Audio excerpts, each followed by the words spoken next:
my goal has and always will be simply trying to get as many people into sport as possible because I want the sport to survive. I am very, very concerned at what hunting is going to look like 10 to 20 years from now, and I have been for 20 years. Like, I've looked at the transition of what was occurring. I looked at the popularity of what people thought was acceptable and wasn't, and the average person has a bit of a skewed understanding of what archery and bow hunting is. And I thought the most effective way to have a chance to combat that was get as many people to do it or understand it as possible. So the only way you can functionally do that is if you're willing to share your information to the widest variety or group of people. And I thought about trying to monetize information, right? I really did, but I do have a model that allows me to sell product, right? So I can justifiably easily give away as much information as possible because there's a higher likelihood of selling something.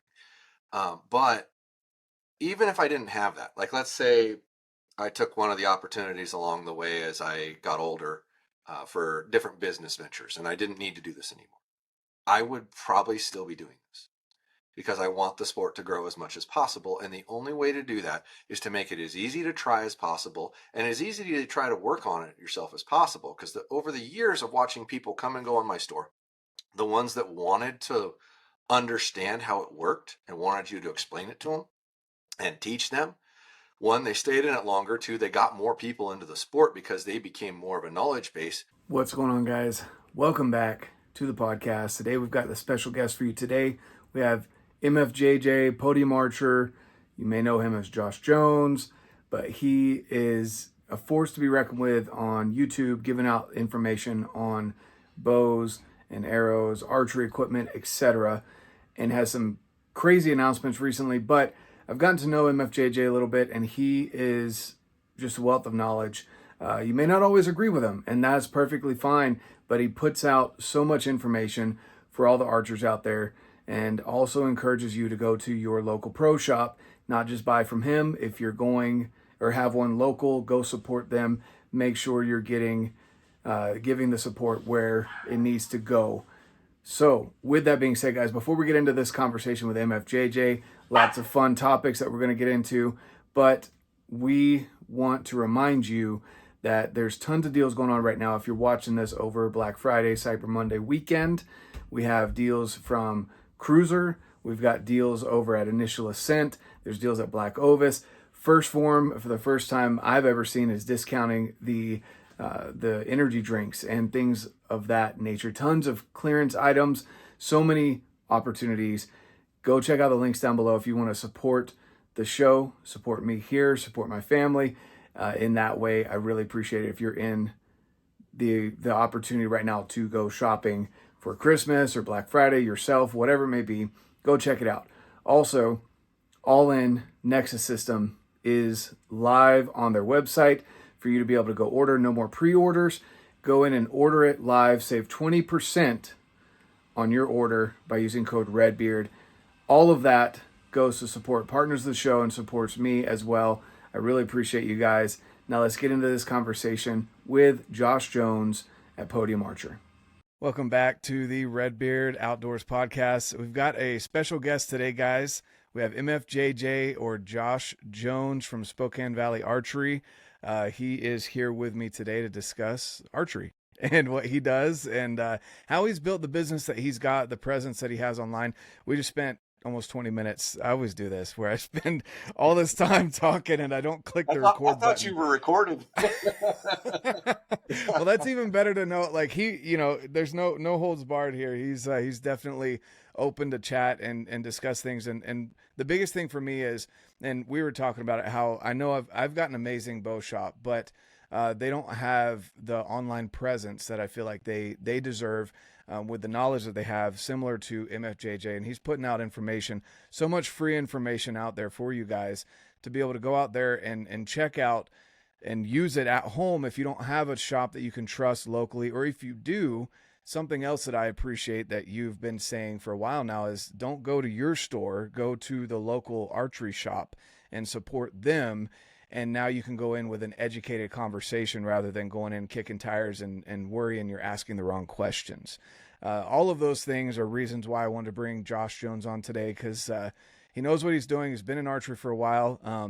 you know, just because he has a little bit of gray in his beard doesn't mean that he's that's the cause of owning a business, not age. So, but with that being said, Josh, for people that don't know who are you, man? Well, I am a lifetime archer, bow hunter. I started working in an archery shop, like sweeping floors and whatnot, when I was 5. I was working behind the counter at 11. That's for those of you who are freaking out. That's child labor laws don't exist when it's family. My dad Yep. owned a sporting goods store, and we had an archery department in that. I was the shop expert at like 12. That's a fun conversation to have with a 40-year-old man, let me tell you. Um, and ran the archery department in that once I could drive and could actually get there more often at 16. Until we went exclusively archery only. That was a general sporting goods store with an archery pro shop in it, and moved it out to here at my family's property because we had a theory that it didn't matter where your archery shop was, as long as you did a good job and you had good brands, they'd find you. And attempted to save a lot of overhead by not being in the middle of town and actually being out on a shooting facility. So we have a 100-yard flat range, we have a 40 target 3D course, we have an NFA field course, we have an indoor range, and a full service pro shop, and now a relatively large online fulfillment center, which hopefully will be adding a much larger building here in the next few months. I just got to get the county to sign off on it, and we'll separate the fulfillment and the pro shop itself. But it's been there since 2000, so it's been that location for 24 years. I'm 47, I think now, something like that. And 13 years ago, I bought my dad out, and we started going a different direction from there forth, and hence the online changes and whatnot. Because he had that mindset of margin is all that matters, and you're only going to sell so many dollars, and if it doesn't hit your margins, you're not carrying those items. And unfortunately, that left me with the problem of I got to tell people no over and over and over. Hey, do you carry this? No. Do you carry that? No, but I can order it. No, but I can order it. No, but I can order it. And that was, God, in like 2000 to 2005, which ordering things was getting more common, not quite as heavily, but the internet access to it, it wasn't no longer magazines, it was visual. You could actually walk in with your phone and compare prices and things. And that was really apparent to me quickly that was going to be a very big problem if you didn't do something about it. But the decisions that I would want to make, I know he wouldn't have agreed with. So we didn't make them. I just dealt with it the best I could until I bought him out and then started making different path decisions, and it grew from there. But I just simply wanted to be able to stop telling people no when they walked in front of my store. It's like, no, I don't have that, but I can order that. I knew that wasn't going to work because I didn't tolerate that when I was buying things, right? So I knew that you couldn't keep going that direction. So this whole thing stemmed from simply being able to try to carry products that I couldn't justifiably carry because I didn't sell enough of them a year to warrant having it on the wall. And it turned into what it turned into. It was literally just trying to appease my clientele base that came in the store. That's awesome. That's awesome. Yeah, and there's a lot to learn from business ownership. I've never owned a brick and mortar. I'm barely learning a little bit about having my own brand in the last 3-4 years that it's been around. But I do see the struggles that other business owners and my friends and businesses that I work with have and deal with on a regular basis, and it's not easy. People think it's hard to keep up with a Instagram algorithm or YouTube algorithm, just trying to grow there. Imagine trying to do that and that your paycheck depended on it, not just for fun and views and clicks and likes. Like Yep. that the original algorithm is business ownership, right? It's one of those things that you have to try and stay on top of. And there's other things too that I've noticed about people that have successful businesses like yourself, where you're able to see things almost a visionary in a way, where you're able to see things coming down the road and make those changes ahead of time. And you mentioned it before we started recording, but there were times where you've made choices where it lost you money, but then there's other times where you've made decisions that you gained big because you were ahead of the time. So there's a lot of gambling involved per se for business owners as well. If you're trying to grow and make things basically just grow in general in this day and age, is constantly changing. So kudos to you for that, for being able to do that. But my biggest thing is your passion shows through in your videos and podcasts, and even before you had your own channel. When Dan, his channel was, and for those that don't know Elk Shape, but Dan Staten, he was one of the, I could count on probably 3 or 4 channels that I started following and watching that I gravitated towards when I first started archery. Outside of Wild Arrow, and my best friend kept bugging me about getting into archery because he didn't have his brothers anymore and he hadn't shot a bow in 5-10 years. And I was his hunting buddy. Other than those two physical, presences in my life, I found Dan Staten and a couple of others, and you were on his channel, just providing knowledge that you weren't necessarily trying to sell people things. And that was a big thing for me as to why I stuck with, Dan and his stuff. Is he lets you know he's sponsored or he's got a bow shop that helps him out with certain things, but go and figure out what works for you. And you're continuing to do that now with your own channel and sharing lots of information. Why do you feel that you shouldn't hold that information close to the chest like some people do, where they put it behind a paywall or something like that? Why do you feel okay with sharing so much knowledge to archers, new and old, in the industry, from target all the way to hunting and everything in between? Well, my goal has and always will be simply trying to get as many people into sport as possible because I want the sport to survive. I am very, very concerned at what hunting is going to look like 10 to 20 years from now, and I have been for 20 years. Like, I've looked at the transition of what was occurring. I looked at the popularity of what people thought was acceptable and wasn't, and the average person has a bit of a skewed understanding of what archery and bow hunting is. And I thought the most effective way to have a chance to combat that was get as many people to do it or understand it as possible. So the only way you can functionally do that is if you're willing to share your information to the widest variety or group of people. And I thought about trying to monetize information, right? I really did, but I do have a model that allows me to sell product, right? So I can justifiably easily give away as much information as possible because there's a higher likelihood of selling something. But even if I didn't have that, like, let's say I took one of the opportunities along the way as I got older for different business ventures, and I didn't need to do this anymore, I would probably still be doing this because I want the sport to grow as much as possible. And the only way to do that is to make it as easy to try as possible and as easy to try to work on it yourself as possible. Because over the years of watching people come and go in my store, the ones that wanted to understand how it worked and wanted you to explain it to them and teach them, one, they stayed in it longer. Two, they got more people into the sport because they became more of a knowledge base. A large percentage of people are intimidated to walk into a pro shop because they don't feel like they know anything and they are concerned about getting talked down to. But their buddy that they met 6 months ago isn't going to talk down to them and isn't going to be intimidating. They're going to, they feel safe there.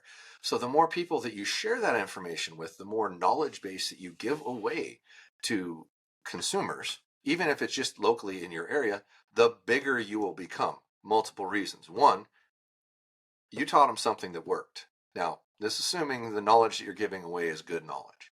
Yeah. If you're giving away that knowledge and they learned from you, they are way more likely to come back to you to buy product because they feel loyal and appreciate it. And my channel is a great example of that. There's so many people in the comments, I buy all my stuff from you because of all this information you've given me. That kind of thing, right? Which is not the intent. It never was the intent. It's trying to get as many people in the sport as possible and get people as knowledgeable as possible because that's the only way it's going to grow. And the only way we're going to survive the likely attack on our hunting rights is if more people vote our way. The only way you're going to get more people to vote your way is if more people participate in what you're doing and more people educate other people around them correctly about what they're doing. So maybe those people go, oh, John's into this and he explained it to me, and maybe it's not for me, but I can see why it's good. So maybe I shouldn't vote against it, because at some point it's going to come down to that. And I don't want my grandchildren or great-grandchildren to never know what hunting is and now have it only be a rich man's sport, which it's been progressing its way that direction. Though I've had a financial benefit byproduct of this a little bit. I've made money. That was never my intention, though. I had zero desire to do that. It just happens to work. And because it does make money the way I'm doing it, It's just encourages me more to share as much as I can, give as much as I can, put away as much as I can, because it's likely Hmm. going to grow me in my financial endeavors. And I see the change and the impact it makes in people. And it's just another, okay, we'll keep giving it out to where I used to do this 5 hours a week, Hmm. maybe, and tried to cram in what you would see on a regular basis, which would probably to most people look like a lot, is not a lot for me. Hmm. And just cram it in, cram it in, cram it in, and go back to my job and keep up my 70 to 80 hours a week. And I'm to the point now, I'm trying to do this.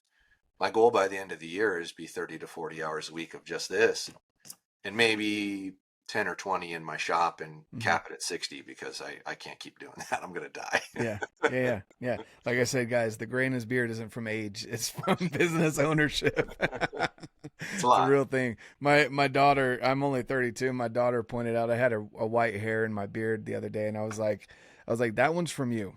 Okay. You know, Hey, I only but had like one when I was 32, dog. yeah, yeah, exactly, exactly, exactly. So, but no, and that's the biggest thing that that I love about, again, the information you're putting out there. One, you're not trying to misguide people, and you genuinely do. Obviously, people are gonna. There's still products from you, which I'm gonna go over a couple of things that I've used over the last couple of years that you've built, and I really enjoy. Um, but even the things that, like going and buying a bow, or things that you can't really do online, such as going and shoot multiple different bows in your shop, going and buying these products that are available at local shops. You really do encourage that for other people. So yes, there's a byproduct of you obviously making money. It's a type of marketing. You're providing that information and building value that way. But at the same time, you really do encourage people to go in and support those local shops, because, and you phrase it very well, just without those local shops, archery is going to end up dying, because then everyone's going to have a little shop in their own house, and it's just not going to go as well as having a pro shop that you can trust and go in and have these conversations that you're putting out online, in the pro shop. And something else too that you mentioned, and I think is a little underrated, is the intimidation factor. Even though most archery shops you walk into, and it's not that there's like some bodyguard standing there intimidating you, but you walk in and there's walls of bows, compound bows, traditional bows, arrows galore, sights, and all this other stuff going on, and you don't even know where to start.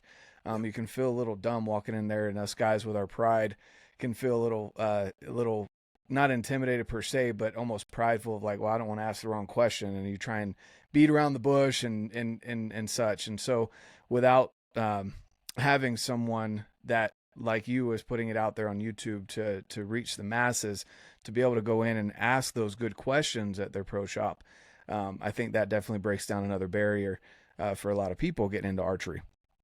I know it did for me. Again, going back to Dan, I'd be on the treadmill or whatever working out in the morning, and I'd be listening to his stuff and picking up on, kind of taking mental notes on what I need to look for in my first bow. And then I would go into Wild Arrow, and I'd have all these questions, but they weren't like, just general questions. They were pretty detailed.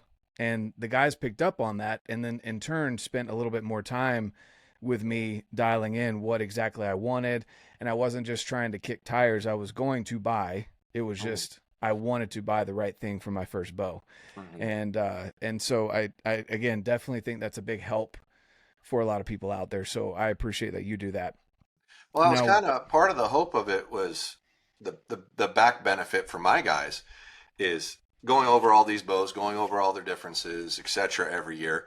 We don't get those questions anymore.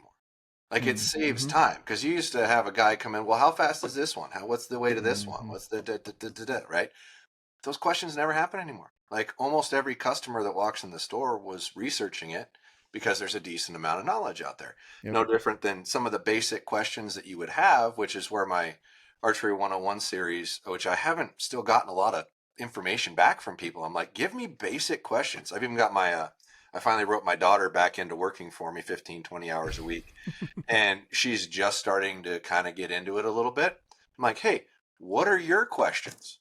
Like, think basic. Like, what, you don't know anything about this. What do you mm-hmm, want to know? Because when I go look for that, I can't find that very well yeah, either. Like, something explaining the differences between camp system, or what even is a camp. basic parts of a bow, which I just launched a video this morning. That's what are the parts that bolt on your bow? What are they called? How are they different? Things like that. If every person that walked into a shop had that knowledge, then they're going to save the shop time because they don't have to try to explain to them what an arrow rest is, what a sight is, what the differences in between them are, what the benefits and cost negatives are. Yeah. Right. Or, the basic differences between the bows because you already have that little knowledge base. And then maybe the conversation that you're having with the shop is slightly more intellectual because the thing that would constantly happen for us was you forget the basics, which even I do. Like that was why I want people to give me the feedback of, hey, the 101 questions, the basic first step questions, because I forget about them because it's so far down the road knowledge wise from where you started from. Right. And I go back and look at some of the videos that I've made that are the basic ones. They're the best videos. They do the most. Well, that means there's a massive amount of people that want to learn the very basic, which means they're new or they haven't started yet. And that in itself, I think would allow that it'll take away that intimidation factor because you know something, right? You're not, I'm a complete idiot. I know nothing. Please explain everything, starting to, what do you call that thing that's bolted on the side there? Right. If you can eliminate some of that, maybe they walk in with a little more confidence. They're a little more likely to walk into a pro shop as opposed to a chain store. No offense to chain stores, but typically you're helping a pro shop is going to be better than you're helping a chain store. And most people are overlooking the fact that it costs the same. They don't even know that. Like they assume they walk into a pro shop, they're going to pay more. You're not. It's the same price to get better help. Like go get better help, please. Which is why when I give my spiel, which I'm trying to give in every video, but sometimes I forget, is go to a pro shop. Don't go to a chain store. Go to your local pro shop. If they're terrible, you're going to figure it out. Great. But in general, the knowledge base that you've learned from watching my videos, you're going to then hopefully interject onto your pro shop. And maybe your pro shop goes, what are you talking about? I don't know what you're talking about. Maybe they go back and learn. Maybe they get a little better. Maybe they get a little more qualified in what they're doing. It amazed me the first and second tack that I went to, which I wasn't going to do those, but Dan talked me into that too. The number of people that wanted to come up to you, shake your hand, and talk to you, and then you start talking to them. More than half of them work in a shop or own a shop. They were thanking me. I'm like, ooh, okay, so you are listening. Maybe you're learning. Maybe you're getting better. Maybe we all evolve as a group, because at the end of the day, we need the coexistence of all these things. I don't see how we can ever survive without a pro shop, especially when it comes to warranties. I mean, a bow manufacturer is not going to send you a part directly for your bow. And it's not conducive for you to send your bow back to them. You're going to be without it for a couple of weeks. It just doesn't make sense. So these things all have to go together. Just the negative will be a couple things will happen, which when you say a shop owner or whatnot, you have to be kind of a visionary. I've always had my brain 10 to 15 years down the road. Where is this going? What is this doing? And how do I need to be prepared for it? I see a time where you are going to be able to sell bows online, equipped and ready to go. And the only way that we avoid that is if the quality of shop gets better, if the knowledge base in the shop gets better, if the equipment that gets put out gets better. Because at the end of the day, if 9 out of 10 shops suck and the guy who's working on his bow himself from watching YouTube is doing a better job than the shop, that shop's going to die. Yep. And whether or not the bow manufacturer chooses to put somebody else in that place or just goes, screw it, we'll just sell it right to the customer and hope they figure it out, which I really hope never happens. But I do think there's going to be some kind of middle of that existence that's going to look that way. And I'm trying to prepare as much as I can for that and have the clientele base prepared as much as I can for that and give away as much knowledge as I can, because hopefully the customer base walks into those bad shops and forces them to learn because they know more than you and you're standing behind the counter. That should say something to you if you're still doing that. And then maybe that shop goes away and that guy that was going in there trying to educate them decides he's going to open an archery shop. And I've seen it happen a couple of times already, where a shop in the area was terrible. They gave up. And, oh, well, everybody's buying everything online. And it was like, well, maybe they're buying everything online because you're not helping them well. That might have something to do with it. Or you refuse to carry products that they want to buy, which was my first real shift. Is like, oh my God, the first like council that I got put on taught me that 80% of the bows were bought in the pro shop, but less than 50% of the accessories were bought in the pro shop. Hmm. Okay, so I should tell you right there, Yeah. they're not buying the parts, you're selling them, regardless of how great you say they are. Right. So you have to pivot a little bit. You have to shift a little bit. And hopefully shops learn that and do that, because I don't want any of them to go away. I really don't. But we lose them every year. We lost like 30% of them in COVID because shops were living month to month. And then you lost revenue for 3 months. Well, third of them closed their doors, which is when our stuff really spiked, because it's like, well, I don't have a shop anymore. Now what do I do? Well, I got to figure out how to do it myself. Oh, here's this resource trying to show you how to do it yourself. Oh, he sells stuff. That works out good. I'll buy it from him, since I can't seem to find it locally anymore. And that's not the grand scheme of what I want. I don't need that. I don't want that. I don't have a desire for that. I want all the shops to succeed. And I don't know if there's a better way to help shops that aren't great at what they're doing, because that's usually the last thing they'll acknowledge, is that I suck at this. I think the only other thing too, because, and I don't know how people can get to the pro shop status, what that requires.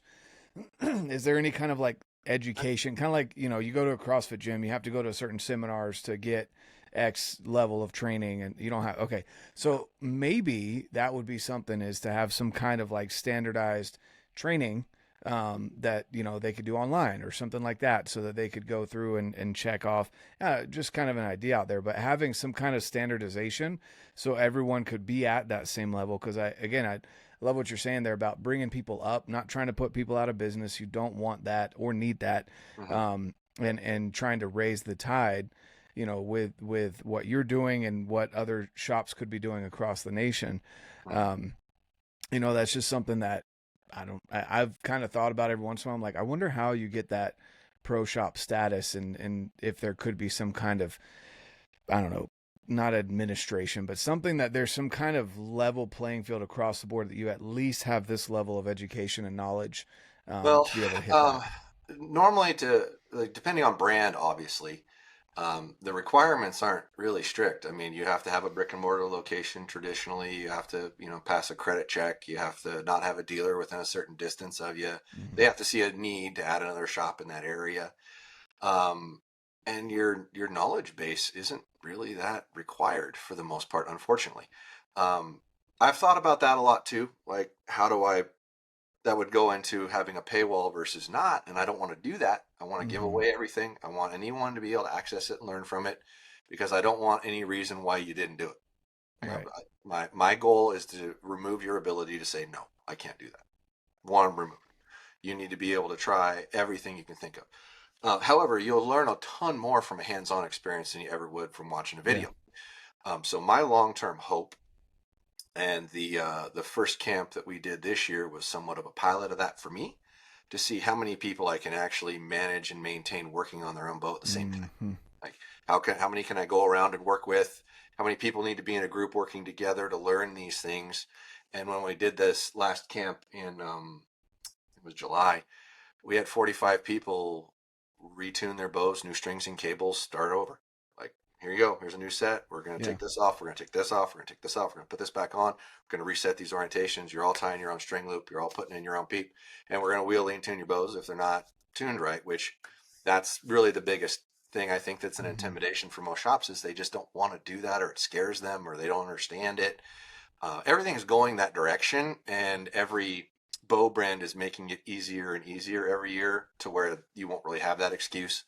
But some of the older stuff can be a little intimidating. But that was, for me, a visionment of, okay, can I offer a weekend course for people who work in a shop, who want to understand how to do these things correctly, and have that obviously I'd have to charge for, because of time, and you start taking, your one-on-ones, and I can't reach 100,000 people with this if I'm just helping one person, right? Right. So that has to go back into a charge, but it would give the opportunity to shops that had an employee that they wanted to, get a better education into or whatnot, kind of like a little bit of an academy.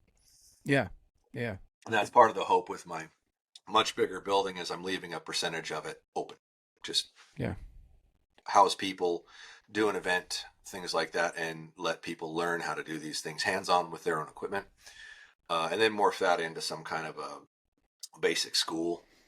Just because once again, I don't see another way to do it effectively. You could record that and edit it as good as humanly possible, but until you actually put your hands on it and start doing it, it's completely different. Like I'm always been a hands-on person. I'm very mechanical. I understand how things work, which is part of my mind. And then the combination of that combined with dealing directly with the public for 25 years of how to try to explain these things to where the average person can get them, which I think is where a lot of the people that you see trying to explain these things online don't click. It's because they've never had to sit there with the average person over and over and over and try to explain it more basically, wrap their head Right. around the concept as opposed to talking over them. You know, that once again, that where's the basic, where's the extreme, trying to be back down here to try to explain it better. I think that's part of why mine comes across as well as it does. But either way, we got to get as many people educated as possible and understanding it as well as possible, and lower that barrier of entry. Do not make it intimidating. Let it be simple. Let it be easy, because none of this is complicated. Right. It's not. Like, there's guys that are doing motor swaps in their garage. Like, that's fucking 100 times more complicated than working on your bow. Working on your bow is so simple. But that same guy won't work on his bow. Like, you're doing a motor swap in your garage, and you're not going to work on your own bow. Come on. Yeah, That's 100 times exactly. more complicated than this. It doesn't need to be that way. And hopefully over the next 3 years, there's been so much data put out and information put out that it just gets that much easier and that much more simple. Yeah, just making it easier is really the whole point. Yep.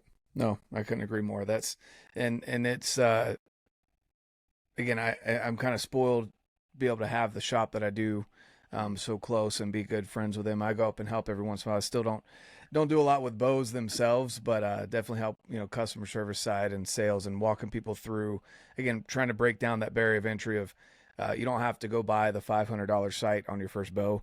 This is what works, this is what doesn't. This is what we'd recommend based on your budget kind of deal, and not trying to oversell things either, so people don't walk out with a $4,000 bow setup that they've never shot an arrow in their life, and they're almost scared to touch it because of that. That's kind of a thing that I enjoy doing. So I would agree with you on all of that. It's something that, people are saying, just anecdotally, that there's more people on the mountain during archery season, which might be the case. And I think Cam Hanes and Joe Rogan touched on this on their most recent podcast, where they said it might be that there's more archery hunters, but they're in general more hunters. There's actually less people buying hunting licenses and such. And it continues to go down, even though it may seem, again, anecdotally, that on public land, there's more archers during archery season. There's numbers wise, stats wise, it's showing that hunting is going downhill as far as numbers go. So in COVID, it went up, and now it's going down. Okay. So it did go up for a year or two, and it's kind of swinging back down. And I think there was a much larger shift towards archery, especially because people that wanted to get into the sport at the beginning of COVID, if you wanted to hunt, your immediate thought was, okay, I'll go buy a rifle. Well, you couldn't buy a rifle. They're all gone. There's no ammo. There's no guns. There's none of that. So a ton of those people shifted into archery, and that popped our numbers up, way up. And my guess is the percentage of those, we maintained more of those than firearms did. So yes, there's more people in the bow woods. And it's not just that. Once again, we're missing, there's an education piece here, right? People are learning what it really takes to be effective. So you're taking someone who knew how to be effective, right? And maybe wasn't sharing that information. And I get this a lot. I've got a couple of people that I can point out. I won't give their names, but they get really mad at people sharing this information. Well, you're screwing up my hunting. It's like, well, these people have to learn if they're going to stay in the sport, right? If they just stay on the outskirts and don't, do what it really takes to get into where the animals are, they're never going to be successful, and then they're going to quit.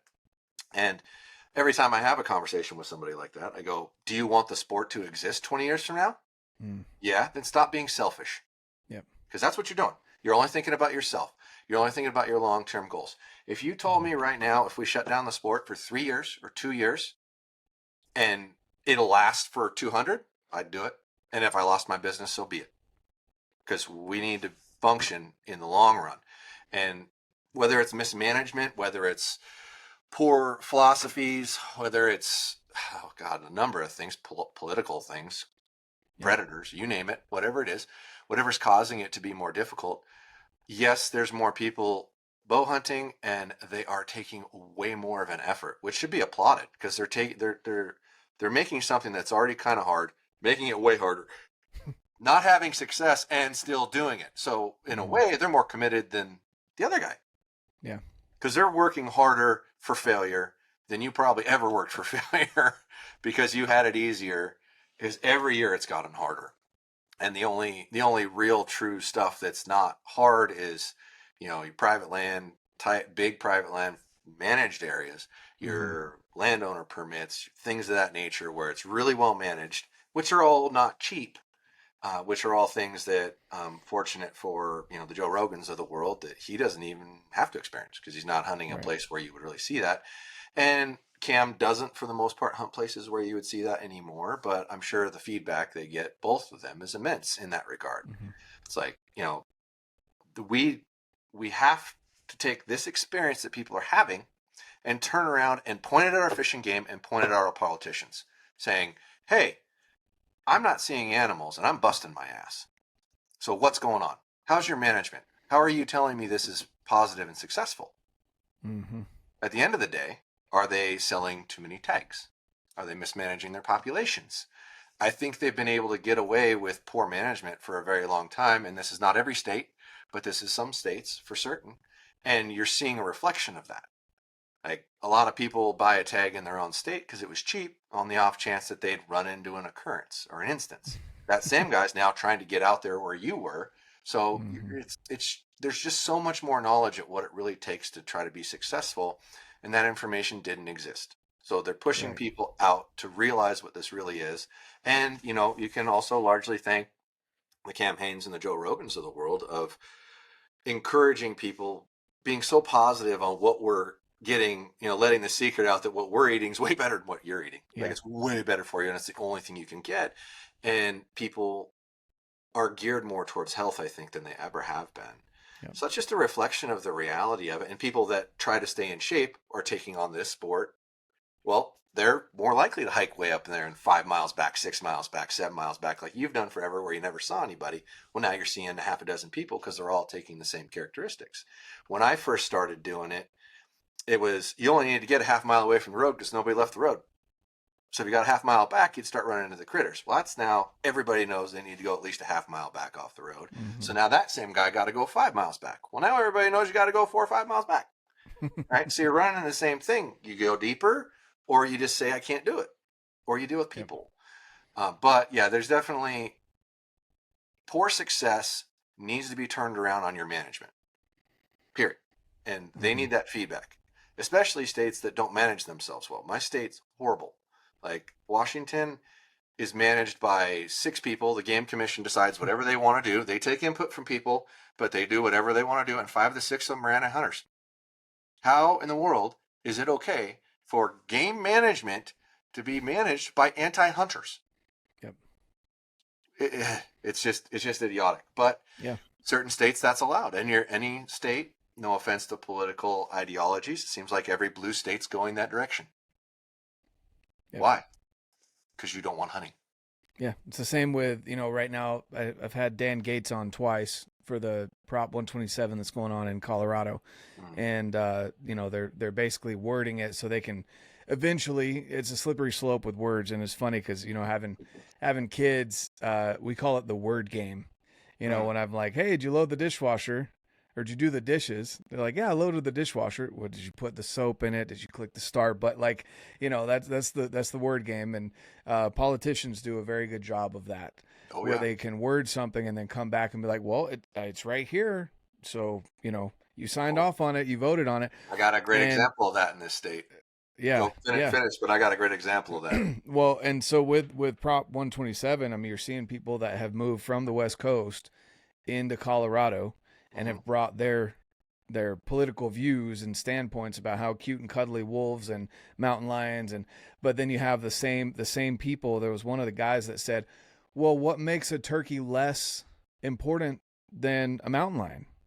And he's kind of showing his cards where he's saying, all right, well, that's the next, we'll go for mountain lions and then probably bears and wolves. And then after that, it's this and this and this, to where now there's no more hunting, Yep. So, but go Well, ahead. our state was very clever at one point. They decided to identify any semi-automatic weapon as an assault weapon. Mm-hmm. And then the following year, they tried to ban all assault weapons. Yep. It seemed Oh, really yeah. simple of trying to clarify, well, how are we determining this term that they all like to use as an assault weapon? Like a Ruger 1022. I had one when I was 10 years old. Was an assault weapon. And the following year, they tried to ban all assault weapons. Mm-hmm. So, yeah, you got to be really careful with those snakes in the grass of what they will try to do. They will try to put some verbiage in that the average person goes, oh, well, this seems reasonable. Mm-hmm. It seems fair. Like, I read it at first and was like, okay, this is weird. Why are you trying to put a 22 caliber kid's gun in this category? It's because broad strokes. You make broad enough stroke, it's much easier to eliminate certain things. It's just they're taking a piece at a time. And if we're not careful and we don't get enough people on board with some like-minded thinking, you're going to lose. Exactly. No way around it. It scares the hell out of me. And it has for 20 plus years. Yep. Yeah. It's really sad that's the case. Talking about poor management, also managing predators. Some people, and you may not be into hunting predators, and that's fine. There's nothing wrong with that, but also realize if you're not, that you're being irresponsible as a hunter. Exactly. And in my opinion, you should, even when I go up to Idaho, if I'm not purposely hunting wolves, I'll spend the $50, get a wolf tag just in case I come across one. And if I don't, I've donated $50 to the Wildlife Game Commission, or whatever they call it up there in Idaho. And that's kind of my thought on it, is at least help with your dollars if you're not actually going out there and help with your voting as well. Unfortunately, it's not always science backed. The way that they manage things, it's ballot box management. And so, you have to take care of that as well. So there's a lot of different ways that people can get involved with that. But kind of going back to the idea that there's too many people, or people are running into more people in the archery woods. I always say you don't necessarily have to be best buddies with those people, but talk to them. Like break the ice at the trailhead or wherever you run into them. Be respectful. If you see them across the canyon, obviously don't go over there and talk to them. But if you're at the trailhead, like instead of being like, oh, this is my spot, this is my honey hole, blah, blah, blah, like I always start the conversation with, hey, where are you guys headed? I don't want to step on your toes. Yep. And it usually turns into a 20-minute, 30-minute conversation of, we know so-and-so in common and this and that and the other. And it turns into a lot better experience than trying to out hike somebody and beat them to a spot. And then they're tromping through because they're upset. And it doesn't ever turn into a good experience. So that's kind of how I handle situations like that. And also realize, like, I'm on public land. People have every right to be out here just as much as I do. And good for them for finding this spot that I found 2 years ago. Because obviously they did the same research, or maybe they got lucky, but either way, you can still have that conversation with the person, and who knows, that could become your next hunting buddy. Maybe they're working just as hard as you to get to that spot. So they have that drive. Why not create a new friendship at least? Of course. Yeah. Now having a conversation goes a long way, and just, try not to be upset about it in your mind and be open to what you're experiencing. I mean, if you're both standing in the same spot, you probably both did the same work, right, to figure that out and get on that. So, but yeah, you have to look at every person that's hunting as an ally, not an enemy. And that's part of their reliability on getting done what they want to get done, is that we're going to fight amongst each other. I feel like, that's frequently, at least this state, will take a day from one group and give it to the other group. Like, well, we're going to add a day to rifle, so we're going to take a day away from archery.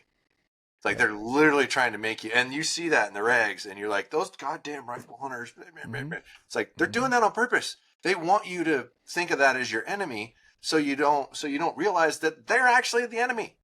Yep. They are not trying to help you. They are trying to make it worse for you. And every form of hunting that exists needs to be an ally. Period.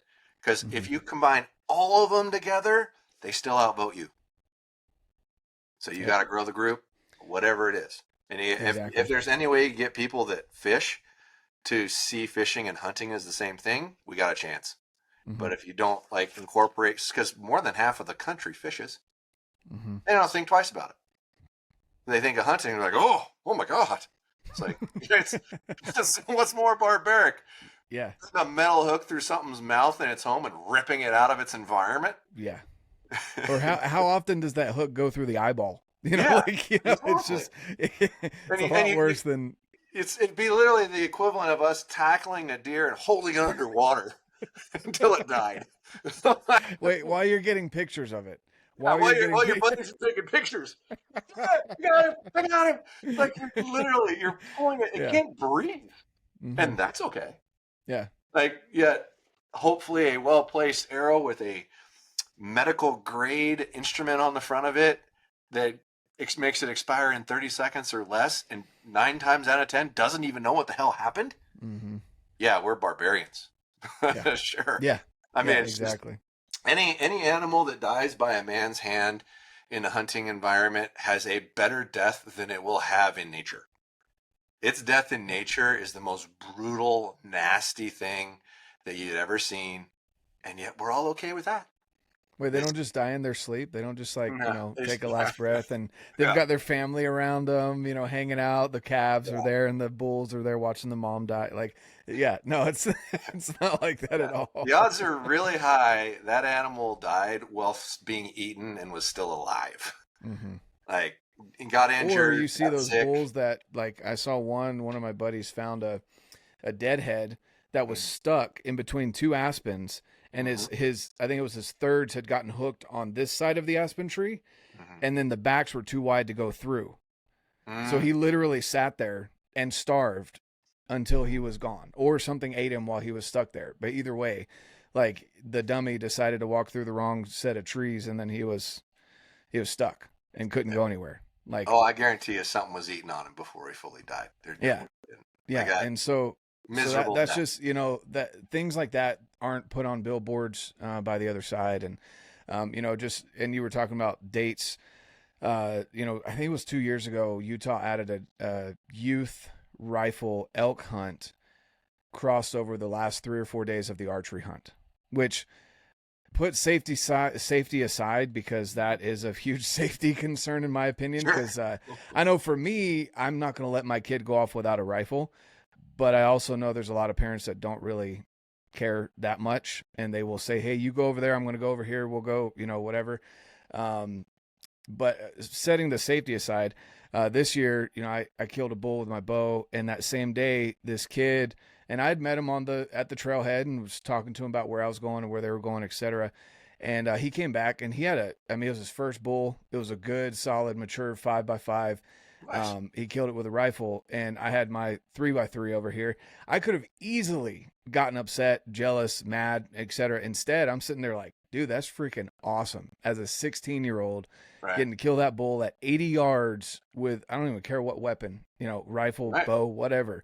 Like, you had your family there. Like, I want to do that one day with my kids that are interested in hunting, because that's super exciting. I didn't, but it could have gone the other way. Like, oh, I was chasing that bull and he's bigger than the one I got, blah, blah, blah, and that's, I agree with you. You got to look at everyone as allies in the hunting industry, even though, the people that you may want to say, oh, crossbow's not a bow. So what? They're out hunting. Right.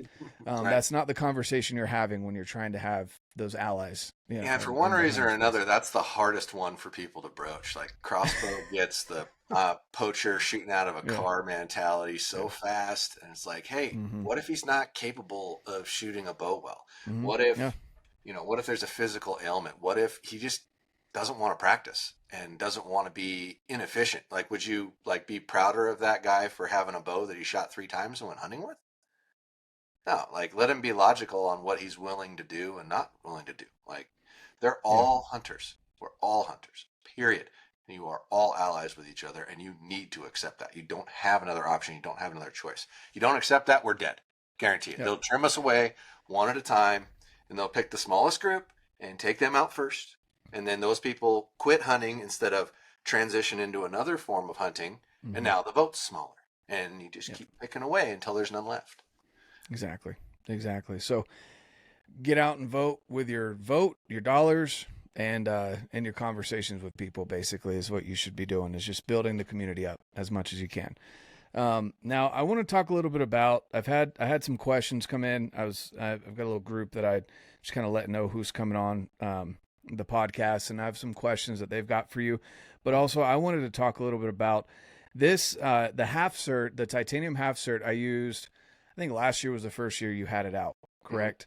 So I used that last year to kill the bull that I got last year. And then this year, I have 2 arrow setups. I've got the glue-in system from Evolution that I use for elk hunting. And then for whitetail and mule deer, I'm going to be using my screw-in broadhead system. And I've got, this one's a little discolored because I had to heat it up and take it out of another arrow. But yeah, but this is a 50 grain, or this might be the third. No, this is a 30 grain half cert, and then the 15 grain collar that I've got over the top here. It's a 204 shaft for people that are watching or listening. It's the RIP XV. This comes into right at about 400 grains. I would have gone lower, but I've got an 80-pound bow, and I try and stay within that 5 grains per pound of draw weight, so I'm not adding too much strain to my bow and cams and everything else. But with that, why didn't you go straight for a insert system similar to a hit with a collar? Why did you choose the half cert over that? Well, a couple of reasons. One, the hit insert system has its innate problems if you don't use a collar, right? So if you just stick the insert system in there, it's going to break out the side relatively easy. Right. I was not a big fan of collars. I didn't like collars because I was trying to keep my weight down. And the first thing that I ever made was actually the 50 grain version of that. And I talked to 4 different manufacturers and begged them to make it. I had a year and a half's worth of conversations with Iron Will Bill about making it, and he didn't make it. And then some dude reached out to me over Instagram and said, "Hey, I got a shop here and I can make that." It's like, well, make me some of them, send them to me, let me play with them. And that's how that whole thing started. With every product idea that I've ever had, I've always tried to give it away to somebody who's in that field. Like, hey, why don't you make this? Why don't you change it like that? Why don't you do it this way?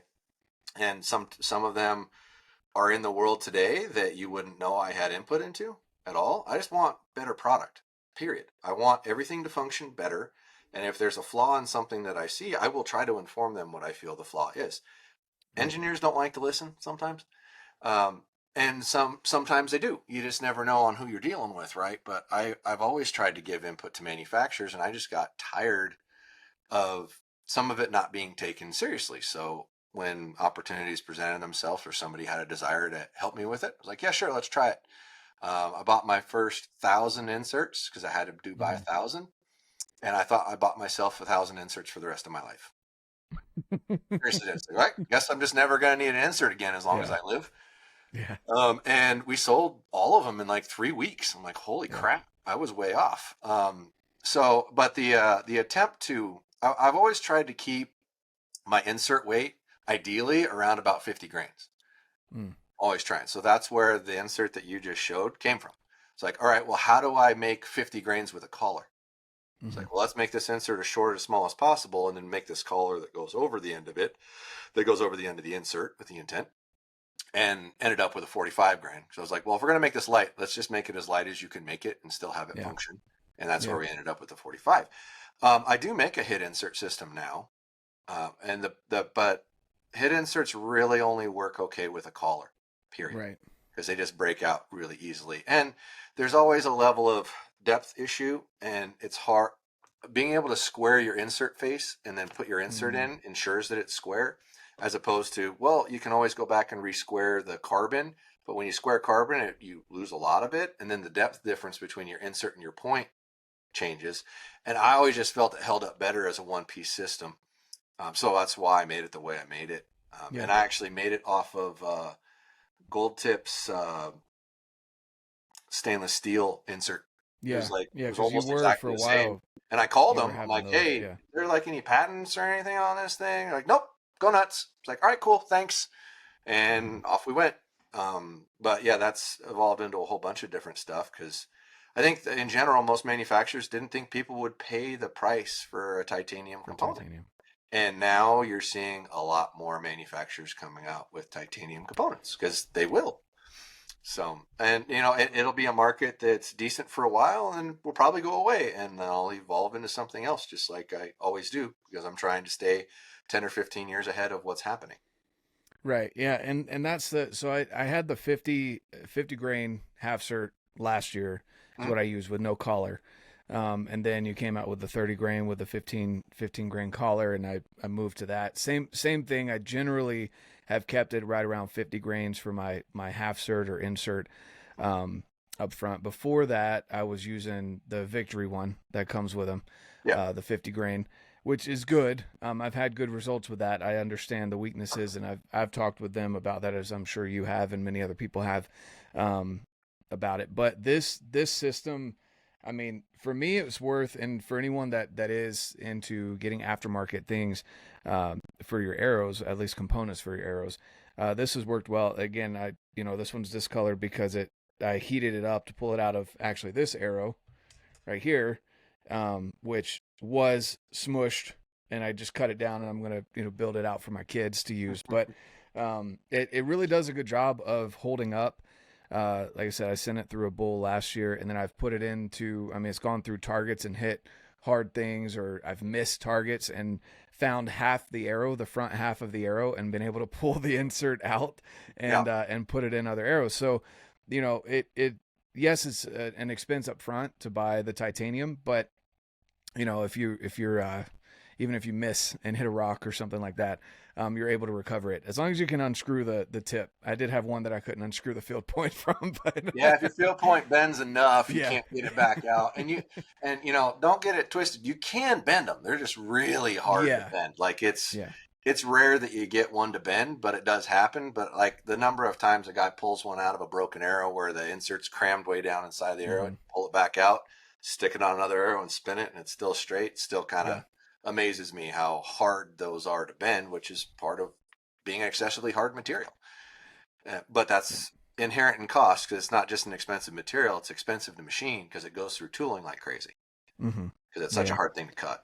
Well, and that explanation makes sense of being able to square the the carbon if the half cert's not lining up properly, being able to re-square the carbon versus having to pull the hit insert out, square the carbon, put it back in. Like that seems like more of a process. Even if, can you get a hit insert out? I haven't even thought about that. If you put it in with hot glue, you can, which if you use hot glue correctly, it works fine. It's just being a little finicky, a little more prep. Yep. Exactly. Just like that. Works great. You just got to be careful with what you're doing, and don't ever heat the shaft itself. Always screw a point into it and heat the point before you go to pull it out, that kind of thing, just to make sure it functions. Like on your insert there that got discolored, if you screwed a really long field point into it and then just heated the field point, it had discolored the field point, but not the insert, but it would have transferred the heat down to get it out.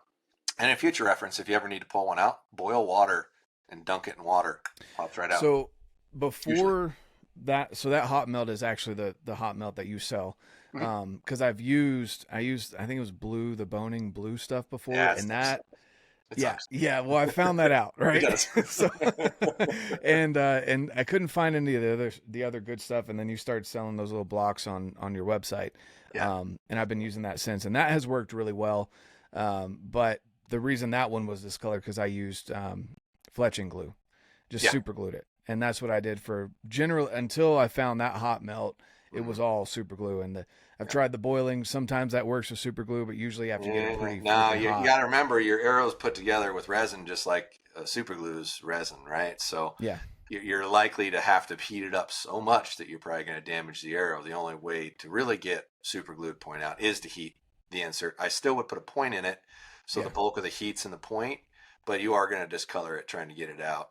Period. Yeah, and that's why that one was discolored, because and that arrow was that other one, and so I wasn't worried about ruining the end of it by heating it up so much, because I was just going to chop it down for the kids. But with that, it's that system seems to work really well. I haven't found anything that personally I like better. As far as structure, I like the collar, again, having it as lightweight as it is with the 30 grain. half cert. It works with the 50 grain if people want a heavier outsert, or I guess collar half cert system. It works with it as well, but I didn't realize you had come out with a hit system as well. So for people out there wanting a hit system, you've got that.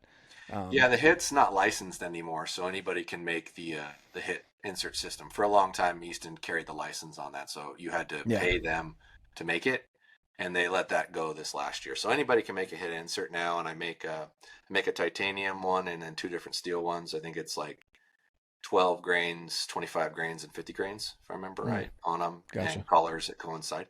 And Iron Will's been making those forever, and his collars are, close to an inch long, and titanium, and then he makes multiple different lengths of the inserts too, which are all really good, high quality components. He makes really good products. There's a couple different ones out there. Trying to think of who else makes them, but Easton started making their own collars last year, offering collars with their arrows right after the licensing of the insert went up. So you're starting to see it a lot more, and it's when you start to see products by a wider variety of people, those probably work realistically. If one guy's making it, nobody else is making it, it may or may not be a good product. But if you got 3, 4, 5 different people making it, then it should be a reinforcement that it's a good product. Yeah. I did have someone ask. They obviously listened to your podcast because you didn't answer it, so I'm just going to kind of tease this because you won't answer it. But how far was your antelope shot? I'm not okay. It was. Which one? It was dead. That's what. It's dead. Yeah, I've got 3 since I started antelope hunting. I've shot 3, and they were a little ways away. Yeah, but I get real cautious about that, talking about distance, because of the hate that you may get from shooting something, for what some people consider too far away. I think everyone's accuracy and proficiency should dictate those things, not what your ability is. It's what my ability may be. And if you ever hunted antelope, that you tend to have to shoot farther away. There's just, unless you're hunting over water, which I might do someday, but I don't like sitting over water for all day long, sweating your butt off, and doesn't feel super sporting. It's like I do, ground blind tree stand stuff for other animals because it's really effective. But antelope's one of those things that you can spot and stalk, and you can, work pinch points and get in front of where you think they're going, and they're going to walk by you and that kind of thing. And I enjoy hunting that way more than any other way. It's super fun for me. But it's certain tags and certain places that I would go, I need to come back with an animal, so I'll probably hunt the most effective way. And if you want to ensure your likelihood of going up, sitting over water is going to be a higher likelihood of success. I just have a lot of fun doing it the other way. It's really enjoyable. So I will say it was antelope have been the animal I've shot the farthest away over here. Period ever. Yeah. No, I won't tell you. If I just if I told you and didn't disclose it on my own, Tim would get so mad. Yeah, exactly. I'll send that clip over to Tim. Be like, here you go. He'll get laughing. No, the if anyone wants to go out there and lay some hate on long distance shots, just go check out Bowmore Archery. There's plenty. Yeah, I've got his number too, and I messaged him. I said, hey man, hats off for just not giving a frick what anyone's gonna say. I won't do it. I'm not gonna talk about it. It's just like no, it was a long ways away. Good on you. I feel like for him, he's like at this point, people hate on him so much anyway. He's just like whatever, And whether you want to admit it or not, or like it or not, a lot of the people that you know and that you see in the public environment are shooting farther than you think. They're just not telling you. Yeah. So you can hate on one guy, but you probably ought to be hating on a lot more of them if that's really why you hate. Exactly. Last question, and then we'll wrap it up here. And what's your favorite bow sight for hunting? Fixed, slider, 3-pin, single pin. If you had to piece together the MFJJ bow hunting sight, what would it look like? So it depends on what I'm hunting. That's the trickier part. If I'm tree stand, elk and mule deer. Okay, so I'm not tree stand ground blind hunting. I really, really, really like the black gold dual track. I like the sight picture. What draws me into most things is sight picture. Is how does it look when I'm looking through it? How big is it? Because I want that housing to be relatively small. because I want to be able to use a slightly smaller peep to center on it. And for me, at my draw length and the size of bows I use, I usually end up using about the biggest peep you can get, because I have a 30.5-inch draw length, and that peep gets farther away from my eye, and I have a little bit bigger nose, and then I'll use a nose button so my head's sitting farther away from that peep. And that peep gets small real fast, and I ideally don't want to have to shoot a 1/4-inch peep. I prefer not to if I can get around it. So smaller housing. I like the dual track head. The movement in a black gold sight leaves a lot to be desired, but their adjustments are superb. They have a micro windage, micro elevation. Your rail is on a micro drive. Your third axis is on a shootable micro drive. I mean, they've thought about every adjustment you could ever need in a sight, and any Supreme sight made has the adjustments that they've had for 15 years in them. Like they were way ahead in what a sight needs to be able to do, but they haven't evolved in their movement system. You're not going to beat UltraView's movement system. You're just not. Like how that thing moves and how smooth it is and how easy it is to adjust and how clean it is. You're not going to beat it. They only offer that sight with a 4-pin head anymore. I mean, you can buy different accoutrements to put it in there, but I personally think that's kind of messed up that you're going to spend $600 on a sight and then tell somebody they need to buy more stuff to change what's internally into it. That's a lot of money. Their attachment systems work well on different bows, so that's really a good one. But ideally, I would rather, for that type of hunting, have a vertical 3-pin sight. And the only one that has a clean sight picture is CBE. So the pins are small, it's clean, the middle one doesn't move, the front one and the back one move. I'd prefer all three to move so I can determine what I want it to be instead of what you're going to determine I'm going to put it at. But everything else around that sight isn't great.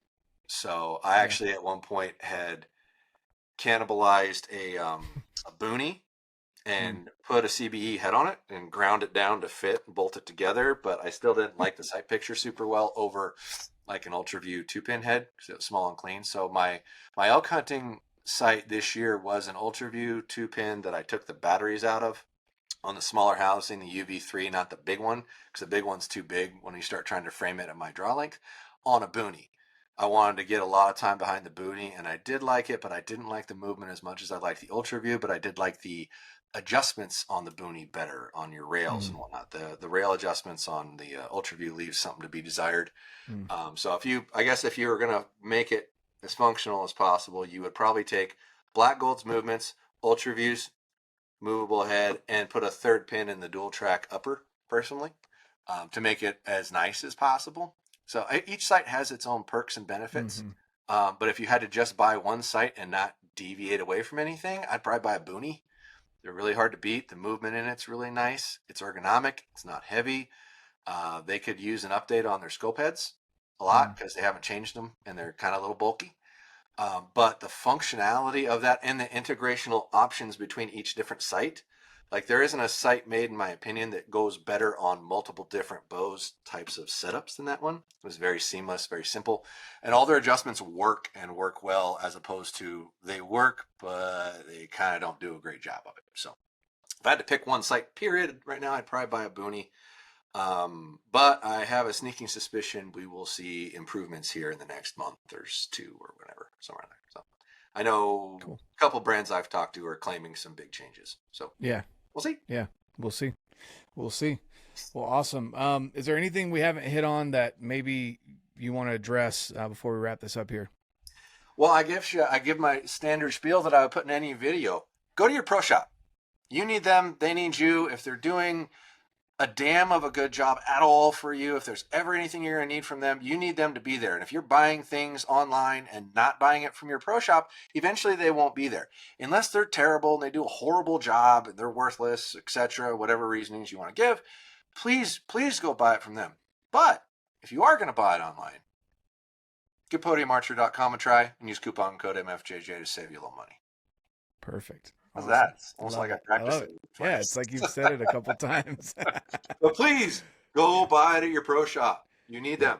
They need you. It's a relationship that you are going to need at some point. So work it out with them.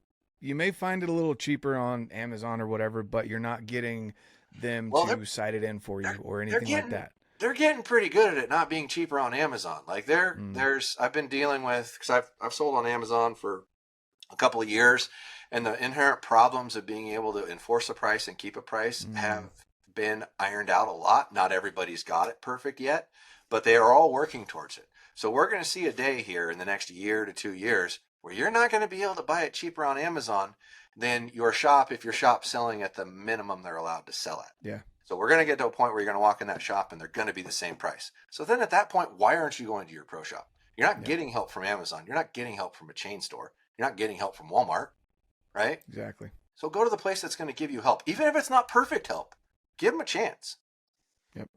Yep. Exactly. No, I love that. And couldn't agree with you more. You know, pro shops are super important. Again, if you're in the Spokane Valley archery area, definitely go check them out. You know, I'm here in Utah. Love Wild Arrow. They do an amazing job. If you have a local shop that does a great job, go to them. If they don't do what you think is a great job, go have a conversation with them and see if maybe you guys can learn together, or, you know, if they'd be willing to kind of work with you on that. But let's grow together. Let's make this even better. Let's not wound any animals because our bow wasn't tuned or we didn't practice. You know, do everything that you can in your power to bring the community up and have those conversations at the trailhead. Because we definitely need to all grow together, from archery to rifle to muzzleloader to crossbow, whatever. Let's grow this community together. So again, Josh, I appreciate your time today. Obviously, you're a very busy man, and being able to hop on my podcast after you've probably recorded and are editing multiple at this current moment. And yeah, exactly. I definitely appreciate your time. And guys, I'll leave all the links down below where you can find Josh and what they have going on and their podcast and everything. So again, thanks, man. And like I always say, guys, get out, live your life, and love it. Thanks so much for tuning into this conversation. I hope you enjoyed this conversation, and go and subscribe to the channel here on YouTube. Go check out MFJJ's channel over there at Podium Archer and support him as well, as he provides such amazing opportunities for you to learn about bows. Maybe you can't always get every single bow in your hands. You can get some specs, and as much as you can learn from the details online over there on his channel, I highly recommend you go and check it out. I'll leave that link down below. And of course, guys, if you have any questions, hopefully you've left them throughout this episode down below in the comments section. I'm always open for questions, comments, concerns, whatever it may be. Drop them down below. Let me know what you think of this episode. Last but not least, guys, don't forget to check out all the amazing deals from my partners between Black Friday and Cyber Monday. Things that you can get, maybe gear that you've been eyeballing, and they're at the best price possible right now. Go check out everything from BlackOvis to Cruiser to Ollin to First Form has some amazing deals on apparel and many other items as well, such as the energy drinks, Clear Formula One protein, etc. All of those things, guys, gets you the best discount possible this time of year and supports me here at the show. If you're not looking to support monetarily, I understand that 100%. I'd appreciate it if you would subscribe to the channel so we can continue to grow moving into 2025, and like this video. If you're listening to the audio only version, go over there on Spotify, Apple Podcasts, leave a review. It helps way more than you know. It takes just a couple seconds and it helps a ton. So thank you so much, guys. Have a fantastic rest of your day. And of course, get out, live your life, and love it.